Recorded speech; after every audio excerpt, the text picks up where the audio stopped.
अक्षय कुमार नायक वरिष्ठ सांबादिक निमापड़ा। धर्मेंद्र साहू मृत्यु घटना को दीर्घ 1.5 वर्ष बीतीगला। धर्मेंद्र साहू मृत्यु पूर्व राति मृत्युर कारण संक्रांत एवं समीर रंजन दास को अभियुक्त रूपे दायी करी अनेक 1.5 घंटा जाए मो सांगे कही आलोचना करी मोबाइल रे कही एक रेकर्डिंग कर बारंबार कही रेकर्डिंग कर तमे सत्य न्याय मु जानी तमे अन्याय को प्रतिवाद कर एवं ए घटना तमे निश्चिंत मोर काली थाई पारे भी न थाई पारे लोकलोचन को आनिबो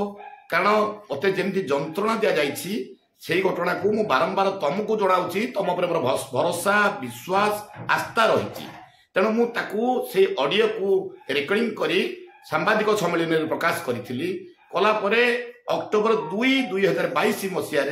भुवनेश्वर कमिशनर पुलिस मते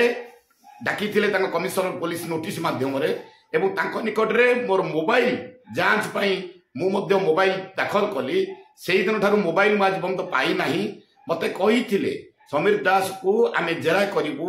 आमे तांको निश्चिंत रूपे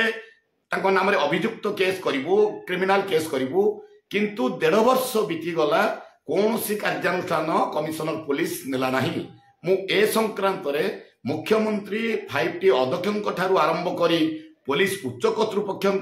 दृष्टि आकर्षण कली केही गोटी जणे हेले विचार कले नाही तेणु मते मध्य समीर दास गुंडा माने विभिन्न समय रे धमक चमक हत्या धमक देउछंती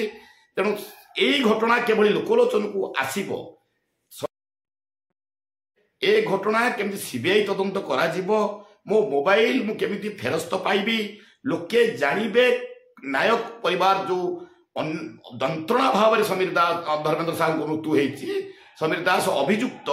से ही घटना संक्रांत रे मु अभियोग करिछि हाईकोर्ट रे मान्यवर हाईकोर्ट ताकू एतला रूपे ग्रहण करी केस को मकदमा रुजु करिसंती ताकू विचार पई आसंता काली रखिसंती तेणु निश्चिंत भगवान को द्वितीय भगवान होउछंती हाईकोर्ट मोर भरोसा अच्छी विश्वास अच्छी से निश्चिंत रूपे न्याय मिलिबो एवं समीर दास अभियुक्त हेबो एवं जेरार सम्मुखीन हेबो एई आशा रे मु सेथि पई ए पर्यंत मोर लड़ाई जारी रखिछि।